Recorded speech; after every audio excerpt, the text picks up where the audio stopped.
ఉన్న బంగారాన్ని విడిపించి ఆ రోజు ఆన్లైన్ రేటుకే మేము కొంటాం. Sharma gold company. సో ప్రస్తుతం మనతో పాటు ఉన్నారు, చాలా స్పెషల్ గెస్ట్ అని చెప్పుకోవచ్చు అన్నమాట. ఎన్నో పర్యాయాలు మంత్రిగా చేసి అండ్ ముఖ్యమంత్రిగా చేసిన నాదెండ్ల భాస్కరరావు గారు మనతో పాటు ఉన్నారు. ఆయనతో మాట్లాడేద్దాం. నాదెండ్ల భాస్కరరావు గారు నమస్తే. నమస్కారం అండి. 90 సంవత్సరాలు వచ్చినాయి మీకు, ఇంత హెల్దీగా ఉంటారు కదా, ఏం ఫుడ్ తీసుకుంటారు మీరు అసలుకి? కాయగూరలు, మజ్జిగ, పెరుగు. ఏమనిపిస్తుంది ప్రస్తుత రాజకీయాలు చూస్తున్నప్పుడు? ఏపీ కానీ తెలంగాణ కానీ చాలా అగాధంగా కనపడుతుంది. ఒకప్పుడు ఎన్టీఆర్ వెనక నాదెండ్ల భాస్కరరావు ఎలా ఉన్నారో, ఇప్పుడు పవన్ కళ్యాణ్ గారు వెనక మనోహర్ గారు అలా ఉన్నారు. సో కూటమి అధికారంలోకి వచ్చింది. మనోహర్ గారి పాత్ర ఎంతవరకు అంటే ఏమని చెప్పగలరు? వాళ్ళిద్దరూ నన్ను కలిశారు. అబ్బాయి, రాజకీయాల్లో ఇద్దరు కలిసి ఉండటం కష్టం. మేము ఫెయిల్ అయ్యాం, మా ముందు వాళ్ళు ఫెయిల్ అయ్యారు, తర్వాత వాళ్ళు ఫెయిల్ అయ్యారు. పవన్ కళ్యాణ్ గారు హోమ్ మినిస్టర్ ని ఉద్దేశించి కామెంట్ చేశారు. హోమ్ మినిస్టర్ అనిత గారు కూడా చెప్తా ఉన్నాను, హోం మంత్రి శాఖ మీరు బాధ్యత వహించండి, నేను హోంశాఖ తీసుకున్న పరిస్థితులు వేరుగా ఉంటాయి, గుర్తుపెట్టుకోండి. రెండు వైపుల్లో దాని గురించి ఆలోచిస్తున్నారు. ఆయన మాట్లాడింది కరెక్టే అని కొంతమంది అంటున్నారు. కాంగ్రెస్ పార్టీకి డైహార్డ్ మీరంతా కూడా చెప్పాలంటే ఒకప్పుడు. డైహార్డే కాదు, ఆయన బావిలో స్నానం చేస్తున్నాడు. బావికి దగ్గరలో మేము జరిపోతే ఆపండి ఆపండి, ఆ సింబల్ ఆయన చెయ్యి. కాంగ్రెస్ పార్టీ పుట్టింది అక్కడి నుంచి. అది ఇందిరాగాంధీ గారిని కాల్చి చంపారా, లేకపోతే ఎలా చనిపోయారంటే ఏమని చెప్తారు మీరు? కాకపోతే అప్పుడున్న ప్రెసిడెంట్ గారు కూడా యాంటీగా. సో ఇప్పుడు కాంగ్రెస్ గవర్నమెంట్ కులకన్న అని ఒకటి తీసుకొచ్చింది, దాన్ని ఏ విధంగా చూడదు? ప్రస్తుత ముఖ్యమంత్రి మీద మీ ఒపీనియన్ అంటే? రేవంత్ రెడ్డి గారు అతను వయసుకు తగ్గ ఉద్యోగం కాదు. జగన్మోహన్ రెడ్డి గారు మీ ఒపీనియన్ అంటే ఏమని చెప్తారు? ఆయన కొన్ని మంచి పనులు చేశాడు, చాలామంది సహకారం ఉపయోగపడ్డాడు పేద ప్రజానికి, అందులో డౌటే ఉంది. Hi hello, welcome to Suman TV. నేను మీ రోషన్. సో ప్రస్తుతం మనతో పాటు ఉన్నారు, చాలా స్పెషల్ గెస్ట్ అని చెప్పుకోవచ్చు అనమాట. ఎన్నో పర్యాయాలు మంత్రిగా చేసి అండ్ ముఖ్యమంత్రిగా చేసిన నాదెండ్ల భాస్కరరావు గారు మనతో పాటు ఉన్నారు. ఆయనతో మాట్లాడేద్దాం. సో ఎలక్షన్స్ తర్వాత ఆయన ఇచ్చే ఫస్ట్ ఇంటర్వ్యూ కాబట్టి అసలు ఏం మాట్లాడతారో అనేది చాలామంది ఎక్సైటెడ్గా వెయిట్ చేస్తున్నారు ఈ ఇంటర్వ్యూ కోసం. సో నాదెండ్ల భాస్కరరావు గారు నమస్తే. నమస్కారం అండి. సో సార్, ఫస్ట్ నేను అడగాల్సిన క్వశ్చన్ ఏంటి అంటే, 90 సంవత్సరాలు వచ్చినాయి మీకు, ఇంత హెల్దీగా ఉన్నారు, హ్యాపీగా ఉన్నారు. ఇప్పటికీ 5-6 కిలోమీటర్స్ వాకింగ్ చేస్తారు, వ్యాయామం చేస్తారు, ఇంకా కుదిరితే జిమ్ కూడా చేసుకుంటారు. ఇంత హెల్దీగా ఉంటారు కదా, ఏం ఫుడ్ తీసుకుంటారు మీరు అసలుకి? ఫుడ్ మామూలు అండి. నేను ఇదివరకు గ్రామంలో ఏం తినేవాడినో ఇక్కడ కూడా అదే తింటాను. ఏం తినేవాళ్ళు? లీడర్గా కూడా అంతే, కాయగూరలు, చక్కగా మజ్జిగ, పెరుగు, మామిడికాయ పచ్చడి అలాంటిది నంచుకోవడానికి. Same habits, village habits. Okay. అయితే నాకు ఈ సిగరెట్లు కానీ ఇతరత్ర అలవాట్లు కానీ నాకు లేవు. ఓకే. నేను గృహస్థుడిగా ఉన్నప్పుడు కూడా ఏకపత్ని వృత్తుడు. నేను ఎప్పుడు కూడా పరాయి ఆడవాళ్ళ మీద వ్యామోహం కానీ అలాంటి పనులు ఎప్పుడు చేయలేదు. అంత డిసిప్లిన్డ్ లైఫ్ మొట్టమొదటి నుంచి కూడా. కనుక ఆ గ్రామ వాతావరణం నుంచి వచ్చిన పెద్దవాళ్ళు నేర్పిన ఆ అలవాట్లే కంటిన్యూ చేశాం. ఇక్కడ నేను 53లో వచ్చాను ఒకసారి, అంటే ఆంధ్రప్రదేశ్ కాకముందు.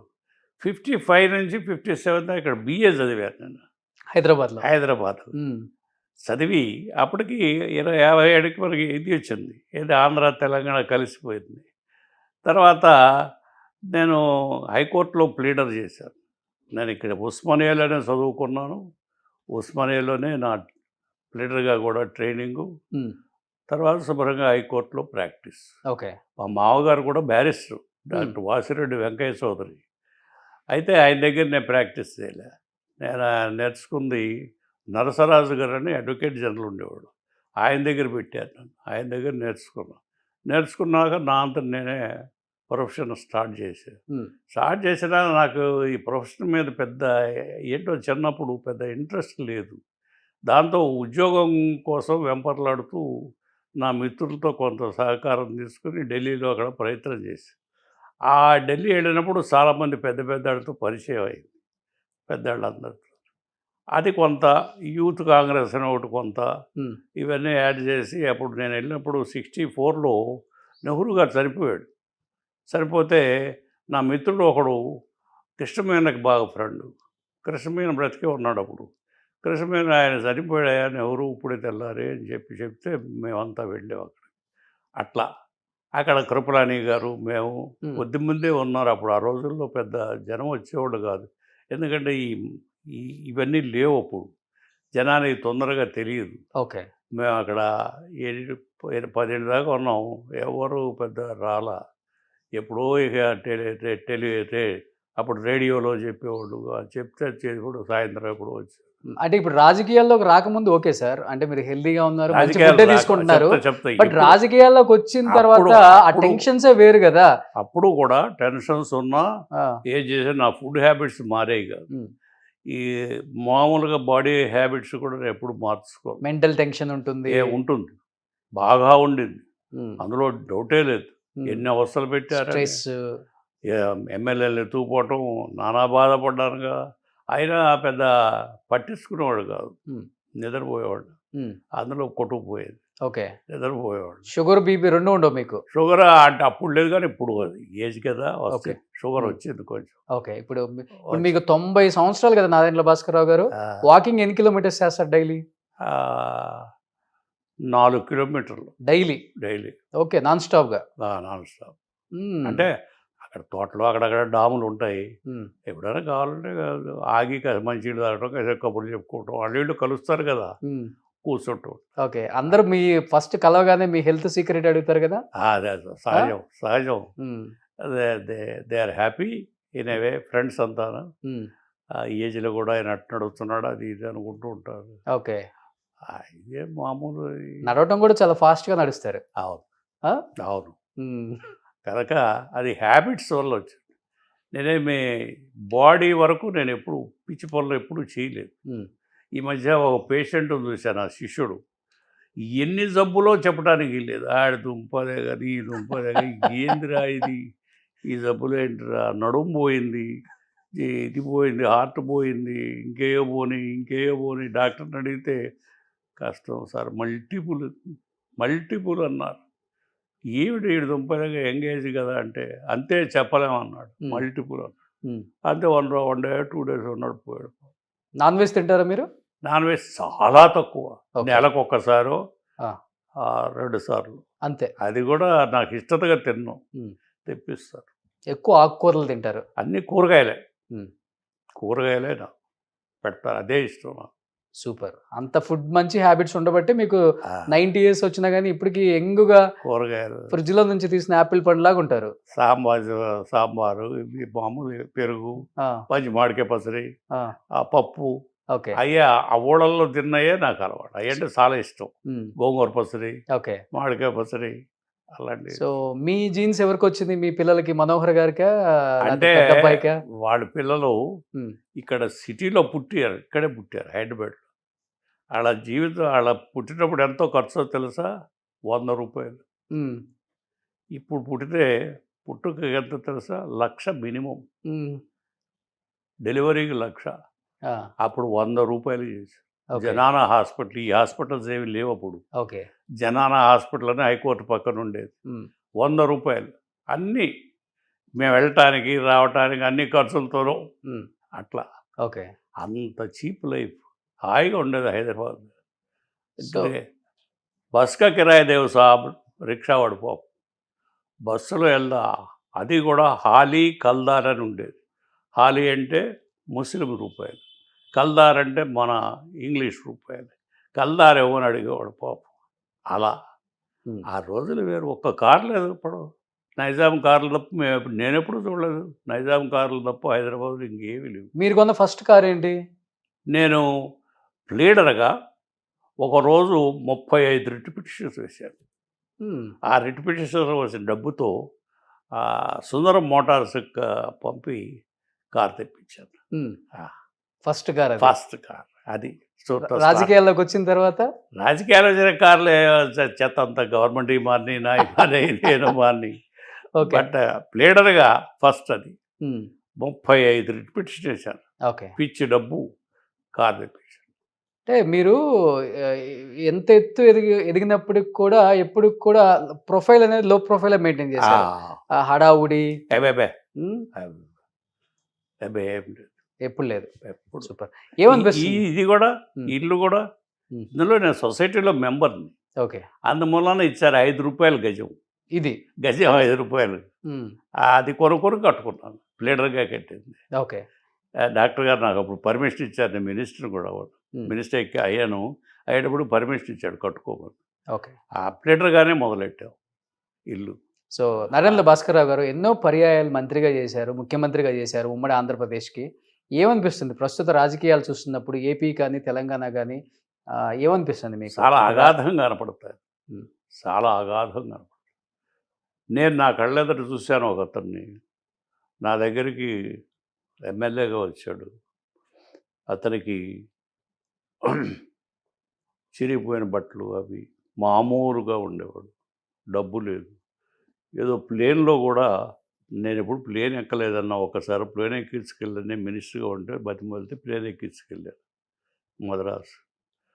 అతను ఇవాళ దాదాపు 1000 కోట్ల రూపాయలు అతను 1000 కోట్లు ఉన్నాయని చెప్పి మొన్న ఎలక్షన్ రిటర్న్లో వేశాడు. ఉమ్, తనకు 1000 కోట్లు తరాస్తాడు. ఎట్టా వచ్చింది ఇది? నా దగ్గర ఏమీ లేవు. మీరు నమ్మపోండి. ₹1 కోటి బ్యాంకులో ఉన్నాయి నాకు. ఏమి నా ఇంటి మెయింటెనెన్స్, నా పిల్లలకి నేను మెయింటెనెన్స్ కోసం. నేనేమి పొలాలు అవి కొనలా. మా నాయన ఇచ్చిన 4 ఎకరాలే నా ఊళ్ళో అలాగే ఉంది. అంతగా తప్ప నేనేమి ఎవరిది సొమ్ము తాకటం కానీ తీసుకోవడం కానీ ఆ పిచ్చి పనులు నేను ఎప్పుడూ చేయలేదు. ఉమ్, అందుకని నా మీద 3 కమిషన్లు వేసిన కక్ష కట్టి ఒక్క జడ్జి నన్ను వేలెత్తి చూపించలేదు. చూపించకపోతే ఒక అతను వెళ్ళి జడ్జి దగ్గరికి ఏదో ఒకటి కమిషన్ వేశాం కదండి, ఏదో ఒకటి రాయకపోతే మేము ఎట్లా బతకాలా అని చెప్పి అడిగి వచ్చాడు. ఆ జడ్జి చెప్పాడు తర్వాత వాకింగ్లో. వీళ్ళ దుంపలు దగ్గర వీళ్ళు ఎట్లా చెప్పండి, ఈ ఆస్తులు ఉంటాయా ఉంటాయా చెప్పండి. మీరు ఎవరన్నా వచ్చి నా బ్యాంక్ అకౌంట్ చెక్ చేసుకోండి, ఉమ్, నా ఆస్తులు చెక్ చేసుకోండి. ఈ ఇల్లు మా నాయన ఇచ్చిన 4 ఎకరాలు పొలం తప్ప నేను హైదరాబాద్లో 1 సెంట్ ఆస్తి లేదు నాకు. Okay. Excepting the house. Excepting this house I have no house. అంటే మీకు పైరవీలు ఇష్టం ఉండదా చేయించడం కానీ? డబ్బు అది తీసుకోను నేను. ఎవరిని డబ్బు అడగటం తీసుకోవడం అలాంటి నేను ఎప్పుడు చేయలే. మంత్రిగా కానీ ముఖ్యమంత్రిగా కానీ ఎప్పుడు అలాంటి వాళ్ళు ఎవరు నాకు ఎవరు నా నేచర్ తెలిసి అసలు అడగరా. ఎప్పుడు ఒక్క మనిషిని చెప్పండి నేను డబ్బు ఇచ్చాను భాస్కర్రావు గారికి, డబ్బు ఇచ్చి పని చేసుకొచ్చానని చెప్పండి. ఎంతసేపటికి మాకేంటంటే వెంపర్లాడుతూ ఎంతమంది వస్తారు, ఎంతమందికి పని చేసి పెడతాం, ఎంతవరకు ఉపయోగపడతాం, అది తప్ప ఇలాంటి ఈ పిచ్చి వేషాలు డబ్బు చేసుకోవడం, ఆస్తులు పెంచుకోవడం, ఇలా కార్లు కొనుక్కోవడం, బంగళాలు కొనడం అలాంటివి. ఒక్క గజం ఆస్తి లేదు నాకు ఎక్సెప్టింగ్ దిస్ హౌస్. ఉమ్, నా పిల్లలు కూడా ఇప్పుడు అట్లాగే ఉంటారు. ఎప్పుడు అలాంటి పిచ్చి పనులు చేయం. మా లిమిట్స్లోనే మేము. సో పిల్లలంటే ఒకప్పుడు ఎన్టీఆర్ వెనక నాదెండ్ల భాస్కర్ రావు ఎలా ఉన్నారో ఇప్పుడు పవన్ కళ్యాణ్ గారు వెనక మనోహర్ గారు అలా ఉన్నారు. సో కూటమి అధికారంలోకి వచ్చింది. మనోహర్ గారి పాత్ర ఎంతవరకు అంటే ఏమని చెప్పగలరు మీరు? మనోహర్ పాత్ర వాళ్ళు ఒక్కటే. వాళ్ళిద్దరూ నన్ను కలిశారు.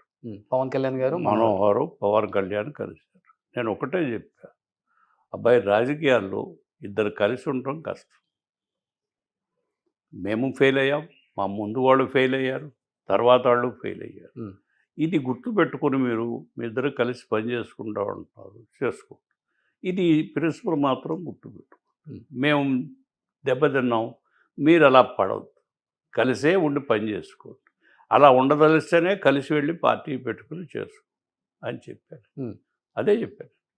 అంతేగాని వేరే కోరికలు అవి పెట్టుకుంటే ఇది నడవదు. ఇక్కడ రాజకీయాలు వేరు, వేరే ప్రొఫెషన్స్ వేరు, అట్లా అని చెప్పారు. బట్ అడిగారా పవన్ కళ్యాణ్ గారు ఎందుకు ఫెయిల్ అయ్యారు అనే దానికి మీరు ఆన్సర్ ఏమని చెప్పారా? మీ అనుభవం చెప్పమన్నాడు కానీ ఎందుకు ఫెయిల్ అయ్యారని అది ఆయన చెప్పు. ఫెయిల్ అయింది ఏంటంటే కారణం చెప్తా, నా క్యాలిక్యులేషన్స్ తప్పినాయి. నా అంట 50 మంది మన ఇంట్లో కూర్చుని మీటింగ్ ప్రాంతీయ పార్టీ పెట్టుకోవాలని, దానికి అంతా కథ అంతా తయారు చేశాను. నా వైఫ్కే డిక్టేట్ చేశాను మొత్తం. ఈ ₹2 కిలో బియ్యం కానీ ఆడపిల్లలకు సమాన హక్కు కానీ ఇవన్నీ నిరాశనయ్యే, అన్నీ నిరాశనయ్యే. ఉమ్, అయితే దీనికి ఆ వచ్చిన వ్యక్తి ఇది అర్థం కాక ఆ స్వార్థం నుంచి ఆయన బయటపడలేక ఆ పిచ్చి పనులు చేసి అట్లా చేసి ఇతరుల మాట విని. ఉమ్, ఒక చిన్న ఎగ్జాంపుల్ చెబుతా.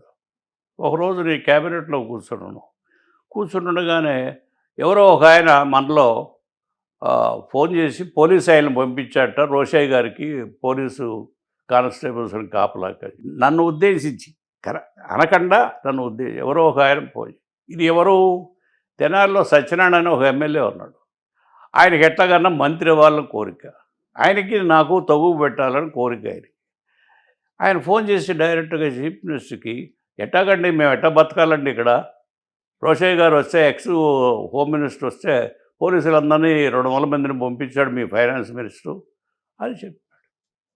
అది నాతో డైరెక్ట్గా చెప్పడానికి ధైర్యం లేక ఇండైరెక్ట్గా ఎవడో మినిస్టర్ట ఫోన్ చేసి రోషయ్య గారికి 200 మంది కానిస్టేబుల్స్ని పంపించాడట అని. అయ్యా అసలు నాకు సంబంధం ఏంటి, నేను ఎందుకు మాట్లాడతాను ఇన్స్పెక్టర్తో, డైరెక్టర్గా డీజీపీతో నేను ఎందుకు మాట్లాడతాను, నాకేం పని, అదంతా చీఫ్ మినిస్టర్ హోమ్ మినిస్టర్ చూసుకుంటాడు. నేను ఎప్పుడు అలా నాకు సంబంధం లేదు సబ్జెక్టు జారిను అడగను. సో ఇప్పుడు హోమ్ మినిస్టర్ అంటే ఒక మాట గుర్తొస్తుంది. మొన్న పవన్ కళ్యాణ్ గారు హోమ్ మినిస్టర్ని ఉద్దేశించి, మీకు చేత కాకపోతే చెప్పండి, హోమ్ మేమే తీసుకుంటాం, నేను అడిగితే నాకు హోమ్ పెద్ద లెక్క కాదు, నేను తీసుకోగలను అని ఒక కామెంట్ చేశారు. రెండు వైపుల్లో దాని గురించి ఆలోచిస్తున్నారు. ఆయన మాట్లాడింది కరెక్ట్ అని కొంతమంది అంటున్నారు. నేను అది చూడలేదు, కానీ నా దగ్గర ఒకళ్ళిద్దరు ఉచ్చరించారు. ఉచ్చరిస్తే అంటే కొంత ఈ లైన్ కొత్త ఆయనకి, ఏదైనా పొరపాటుగా ఉన్నా మరి మాట జారేయడమో తెలియదు నాకు, నేను కామెంట్ చేయను దాని మీద అని చెప్పారు నన్ను అడిగితే. ఓకే, కనుక నేను చూడలేదు టెలివిజన్ చూడలే, డైరెక్ట్గా చూస్తే ఏదైనా కామెంట్ చేయొచ్చు కానీ నాకు చూడలేదు. బయట వాళ్ళు చెప్పటమో విన్నాను నేను. ఓకే, అందుకని దాని గురించి నేను మాట్లాడా. అంటే కొన్ని స్పీచ్లు చూసుంటారు కదా పవన్ కళ్యాణ్ గారు గెలిచిన తర్వాత, స్పీచెస్ అంటే ఏమనిపించింది మీకు? కొంత ఆయనకి టైం ఇవ్వాలి. ఎందుకంటే ఒక ప్రొఫెషన్ నుంచి ఆయన ఇంకో ప్రొఫెషన్కి, పాలిటిక్స్ కూడా ఒక ప్రొఫెషనే కదా, అది ఒక ఆర్టు. ఆ మాట్లాడటం కానీ, ఎదురుగా ఉన్నవాడిని శత్రువుని కానీ మిత్రుడు కానీ కలుపుకోవడంలో కానీ అది ఒక ఆర్టు. కొంచెం టైం పడుతుంది ఆయనకి, కొంచెం టైం. సో బట్ మనోహర్ గారు తీసుకుంటారా సజెషన్స్ మీ దగ్గర? మనోహర్ అప్పటికే స్పీకర్గా చాలా రాణించాడుగా. రాణించారు, బట్ తెనాలంటే కంచుకోట మీకు, మీరు కూడా అక్కడి నుంచి ఇంతకు ముందు గెలిచారు కాబట్టి ఏమన్నా సజెషన్స్ తీసుకుంటారా నాన్న దగ్గర నుంచి? ఇన్ని పర్యాయాలు మంత్రిగా ఎమ్మెల్యే నేను విజయవాడ, ఫస్ట్ ఎమ్మెల్యే నేను విజయవాడ. చెన్నారెడ్డి గారు ఛాలెంజ్ చేసి పెట్టాడు, కండువా వేసుకున్నాడు, ఎవడు రాలేదురా మన పార్టీకి, చూద్దాం వీళ్ళ సంగతి అని చెప్పి నన్ను అక్కడే నుంచోమన్నాడు. తెనాలి పోతానంటే కాదు, నా బెజవాడ నుంచోమని నుంచోబెట్టాడు, గెలిచి వచ్చాను, మినిస్టర్ పెట్టాడు. అట్లా రాజకీయాలంతా రాజస్వంతో నడిపాం, కానీ ఈ కింద పాకులాడే వ్యవహారం ఎప్పుడు చేయలే. కాంగ్రెస్ పార్టీకి డైహార్డ్ మీరంతా కూడా చెప్పాలంటే, ఒకప్పుడు కాంగ్రెస్ పార్టీని ఇక్కడ డైహార్డే కాదు, మీకు మనవి చేస్తా, చెన్నారెడ్డి గారు, స్వర్గీయ డాక్టర్ రెడ్డి గారు గవర్నర్గా రిజైన్ చేసి వచ్చి నేను లీడర్గా, ఇంకో లీడరు నేను ఆయన చూడటానికి వెళ్ళాను. పెడితే ప్రాంతీయ పార్టీ పెట్టుకున్నావా, నువ్వు కూడా బెజవాడ నుంచి కొంతమంది తీసుకురా అని నాకు చెప్పాడు. డాక్టర్ సాబ్, నాకు ఒక లీడర్ని రోజు 10 మంది పొద్దున పూట సాయంత్రం పూట కలుస్తూ ఉంటారు. ఇప్పుడు అది ఎంత కాదు. బ్రహ్మానంద రెడ్డి గారు ఇందిరాగాంధీని డిస్మిస్ చేసి ఆమె ఆయన్ని పార్టీ ప్రెసిడెంట్ చేస్తే ఆయన డిస్మిస్ చేసి, ఆడవాళ్ళంతా ఇందిరమ్మ ఏమైపోయింది అని ఏడుస్తున్నారు ఓడల్లో. ఇవి నాకు వచ్చే కబుర్లు. మనం ఆమెను ముందు పెట్టి మనం ఎడితే షూర్గా గెలుస్తాం. ఈ ప్రాంతీయ పార్టీ అది ఈ పెద్ద పెద్ద రెడ్లంతా ఆయన కలిసి అది మళ్ళీ అవి నిన్ను చీఫ్ మినిస్టర్ చేయదు, ఎందుకు ఈ పార్టీ పెట్టొద్దు అని చెప్పని ఆయన పట్టుబట్టారు. కానీ ఆయన నా మాట మీద ఎప్పుడు గురిగా ఉండేవాడు. ఇతను ఏదో యంగ్స్టర్, ఇతను చెప్పింది నిజమవుతాయిందని నమ్మిక ఒకటి ఏర్పడి అరసు గారు కర్ణాటక చీఫ్ మినిస్టర్ ఎవరో ఒక మనిషిని పంపిస్తే నన్ను ఇంకో ఫ్రెండ్ని భోజనాన్ని పిలిచాడు. ఓ ప్రెస్ ఆయన కూడా పిలిచాడు. భోజనంలో కూడా నేను ప్రపోజల్ ఇదే చెప్పాను. డాక్టర్ గారికేమో ప్రాంతీయ పార్టీ పెట్టు కాదు డాక్టర్ సాబ్, నేను అదే మాట మీద ఉన్నా. ఆ అమ్మాయి ఏం చేసింది, అరసుకు ఫోన్ చేసి ఇక్కడ ఎవడో భాస్కర్రావు అని ఉన్నాడు, వాడు ఇట్లా చెప్తున్నాడు, మనం ప్రాంతీయ పార్టీ పెట్టుకుందాం, కర్ణాటక ఆంధ్రకి కలిపి మీరే నన్ను ఇక్కడ పంపారు, ఆయన్నేమో ఆపేసాడు ఇతను, మీరు రండి అని చెప్పిన ఆయన చీఫ్ మినిస్టర్ స్పెషల్ ప్లేనర్స్ గురించి. మళ్ళీ డాక్టర్ గారు మమ్మల్ని భోజనానికి పిలిచాడు. మొన్న ఇవాళ పిలిచాడు, మళ్ళీ ఇవాళ ఆడ పిలిచాడు. నేను కూడా భోజనం చేసేటప్పుడు అంతా కబుర్లు చెప్పుకున్నాం. భోజనం అయినాక నేను చెప్పింది విని అరసు గారు who is this young man అని అడిగాడు. అడిగితే ఆయన ప్లేడరు హైకోర్టులో యంగ్ మ్యాన్, అతను ఏం చెప్తే అది అవుతాయింది, నాకు నమ్మిక, అందుకని అతను ఫాలో అవుతాను నేను చెన్నారెడ్డి గారు. ఓ ఐ సీ అన్నాడు ఆయన. చుట్ట అవుతాడు. ఓ ఐ సీ అన్నాడు. దెన్ ఐ ఇంటర్ఫియర్ అయ్యి చెప్పారు, ఇట్లా ప్రజల్లో ఇట్లా ఉంది, మీరిద్దరూ చీఫ్ మినిస్టర్ లెవెల్ మనుషులు, ఇవాళ ఆల్రెడీ చీఫ్ మినిస్టర్, ఆయన కూడా చీఫ్ మినిస్టర్ లెవెల్ మనిషి, ఇక్కడ మీరిద్దరు పదండి ఢిల్లీకి, మేము కూడా వస్తాం, పోదామని చెప్పని ఢిల్లీకి పోయి విఠల్భాయ్ పటేల్ హౌస్లో కూర్చొని మేమంతా కూర్చొని, శాస్త్రి అని ఉండేవాడు చూసారా ఈనాడులో, కొన్నాడు ఇండియన్ ఎక్స్ప్రెస్కి ఉండేవాడు, ఇండియన్ ఎక్స్ప్రెస్కి అప్పుడు ఆయన కరెస్పాండెంట్, ఆయన ఇందిరాజీ దగ్గరికి పంపి నువ్వు ఆమె నచ్చ చెప్పి తీసుకురావయ్యా, మేము విఠల్భాయ్ పటేల్ దగ్గర జెండా పుచ్చుకొని ఉంటామని చెప్పి జెండా పుచ్చుకొని కూర్చొని మేమంతా కుర్రాళ్ళం, వాళ్ళు వీళ్ళు అంతా 100-200 మంది ఉన్నాం. ఆమె సాహసం చేసి వచ్చింది. ఎందుకంటే ఆ బ్రాహ్మిన్స్ అంతా నా వెంబటి ఉన్న సలహాదారులంతా పొలగాలు బయటికి తీయొద్దామని అని మాకు చెప్పారు. ఆమె సాహసం చేసి వచ్చి జెండా లాగింది. లాగేటువంటి ప్రెస్ అంతా చుట్టూ గుమ్మగుడి గబగబా నీ పార్టీ ఏం పార్టీ అన్నారు. నేను ఎక్కడుంటే అక్కడ పార్టీ నాడు. ఓ ఇందిరా కాంగ్రెస్. అసలు విచిత్రం చెప్తా, ఇది అయిపోయినాక ఆంధ్రాకు వచ్చి, అదే ఆంధ్రప్రదేశ్ వస్తే చెన్నారెడ్డి గారు, నేను, మన ఈ కిరణ్ కుమార్ రెడ్డి ఫాదరు, మేమంతా కలిసి మదనపల్లి వెళ్ళాం. ఆమె మీటింగ్లు ఉన్నాయి. మీటింగ్ అడ్రస్ చేసిన తర్వాత ఇక్కడ స్వామివారు వచ్చారట, పెద్ద స్వామివారు, కంచి ఆయన, పెద్ద స్వామి, చాలా దేవుడు కదా ఆయన, వాకింగ్ గాడ్, ఆయన ఈ ప్రాంతాల్లో ఉన్నాడంటే మేము ఆయన దగ్గరికి బయలుదేరి ఆమెను తీసుకు పార్టీ పేరు అది అడుగుదాము, ఏం సింబల్ అడుగుదాము అని చెప్పాను. పోయాము. ఆయన బావిలో స్నానం చేస్తున్నాడు. ఏం చేస్తూ కొంచెం దూరం వెళ్ళినాక దగ్గరలో, బావికి దగ్గరలో మేము జరిపోతే ఆపండి ఆపారు. మనిషిని పంపాడు. ఏంటి ఎందుకు వచ్చాడు? ఏదో పార్టీ పెట్టుకున్నాము, మీ ఆశీర్వచనం అని. ఆ సింబల్ ఆయన చెయ్యి చాలా మంది తెలియదు. ఓకే, సో కాంగ్రెస్ పార్టీ పుట్టింది అక్కడి నుంచి. అది ఆ సింబల్, అది ఆ సింబల్ ఆయన చెప్పినాక ఇక మాకు ఎంత ఉత్సాహంగా బయలుదేరి కారు వేసుకున్న రాత్రి తెల్లవారిపాటి బెజవాడ చేరి నేను సింబల్ గుర్తు చేసి బెజవాడ నుంచున్నా కదా, గుర్తుపెట్టి చెయ్యి చెయ్యి చెయ్యి చెయ్యి అని కుర్రాళ్ళంతా రోడ్డంతా గోలన్నమాట. అలా వచ్చి తీసుకొచ్చాం ఆ పార్టీని, ఆమెను మళ్ళీ పదవికి ఎక్కించాం. ఓకే, అట్టే బెజవాడలో బెజవాడ ఏలూరులో బయలుదేరాం. ఆమె, చెన్నారెడ్డి గారు, నేను, జనార్దన్ రెడ్డి కూడా ఉన్నాడు, అందరం కలిసి బయలుదేరాం. ఒక 20 మీటింగులు మెడ్రాస్ దాకా అడ్రస్ చేసుకుంటూ వెళ్ళాం. మెడ్రాస్ వెళ్ళేటప్పటికి వెంకట్రామన్ సౌత్ మెడ్రాస్లో నుంచున్నాడు. ఒక 20 మంది ఉన్నారు డయాస్ ముందు. వర్షం పడుతుంది. భాస్కర్ ప్లేన్ వచ్చిందా నాకు అని అడిగి, వచ్చిందటమ్మా. సరే ఎర్రడోమ్ వెళ్దామంది. ఇందులోగాడు ఏదో పిల్లల పేరు పెట్టమనేది ఆడిడు పేరు పెట్టింది. వర్షం కురుస్తుంది. ట్రైన్ దగ్గరికి వెళ్ళి నేను, చెన్నారెడ్డి గారు, ఆమె సెలూన్లో కూర్చొని 2ంటికి అర్ధరాత్రి హైదరాబాద్ వచ్చాం.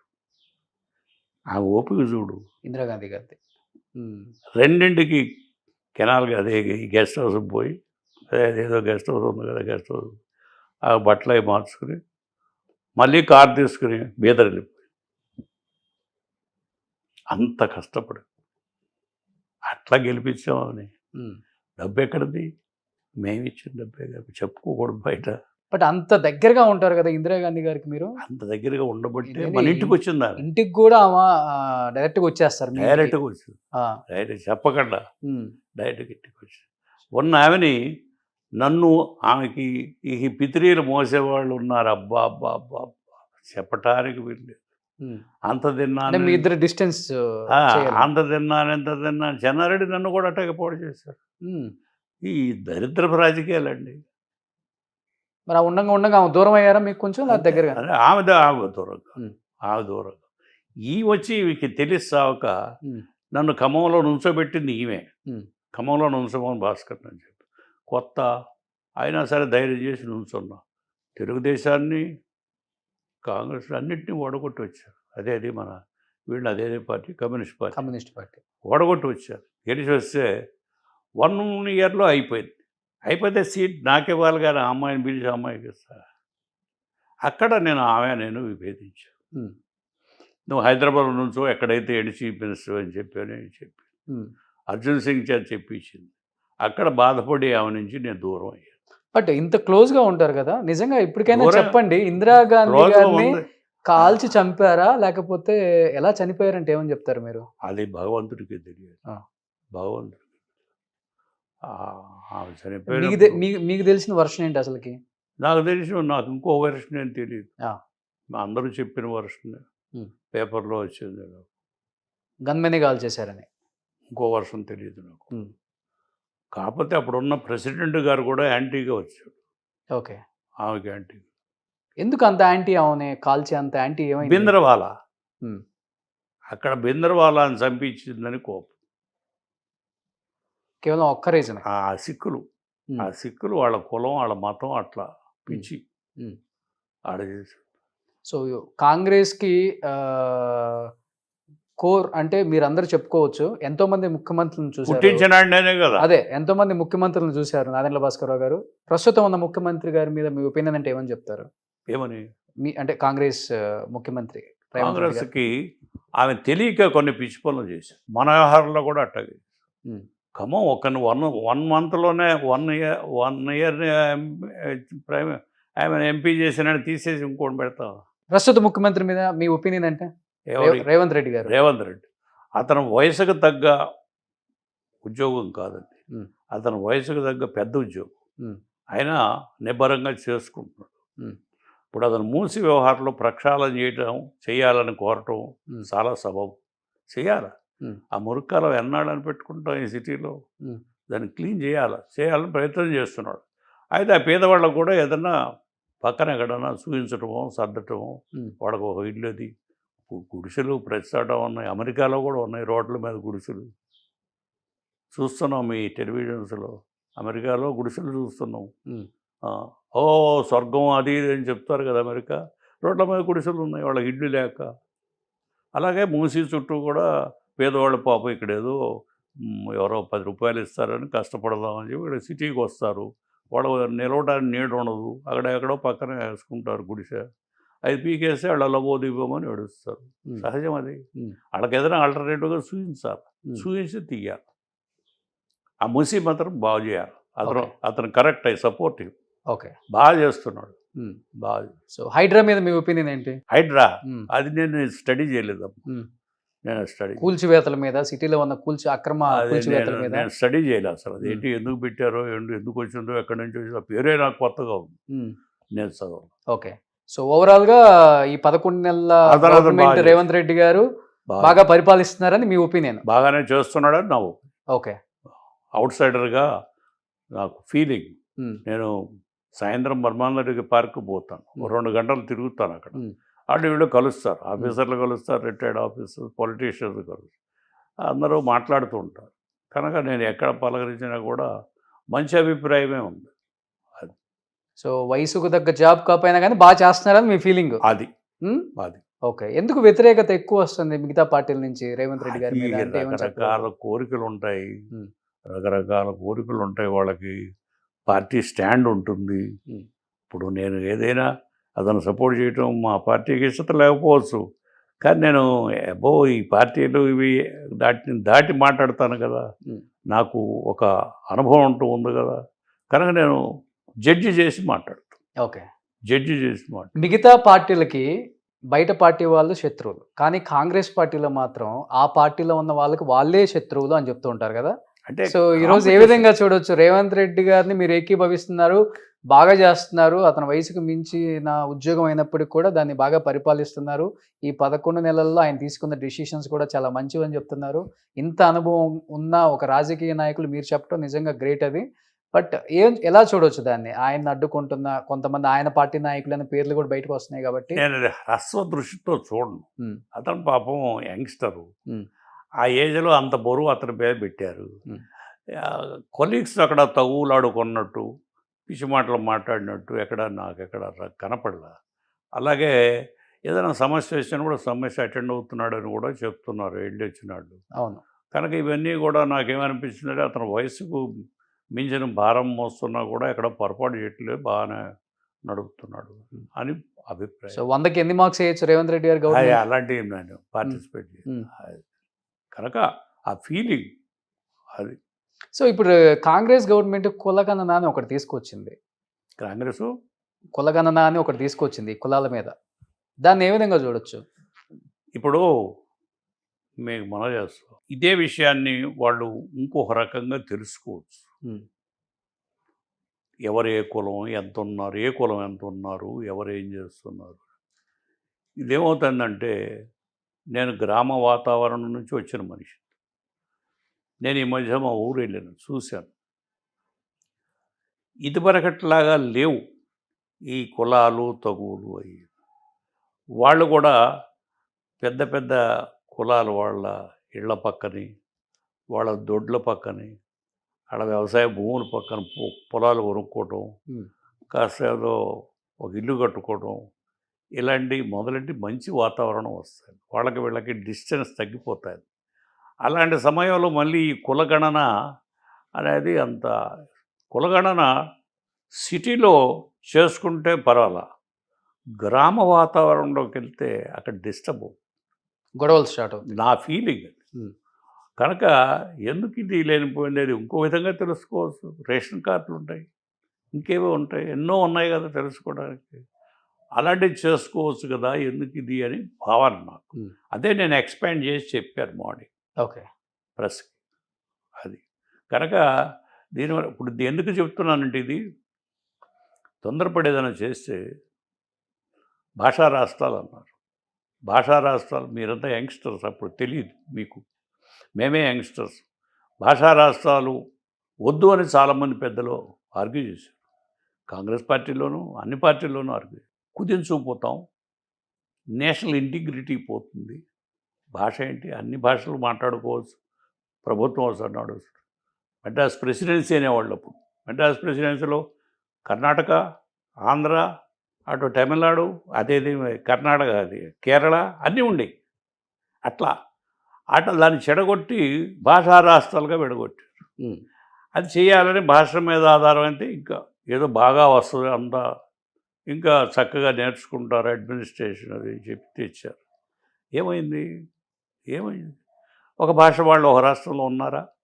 ఒక భాషలో రెండు రాష్ట్రాలు ఎట్లా పుట్టినాయి? ఎందుకు పుట్టినాయి? ప్రాంతం. ఓకే, మా ప్రాంతం మాది, మీ ప్రాంతం. కనుక దీనికి ఎండ్ ఉండదు. ఈ కులగణన కూడా అంతే అని నా feeling. To add to that, కోర్టులు ఏం చేసినాయి అంటే 50% రిజర్వేషన్స్, మిగిలిన 50% general quota. You can't touch it.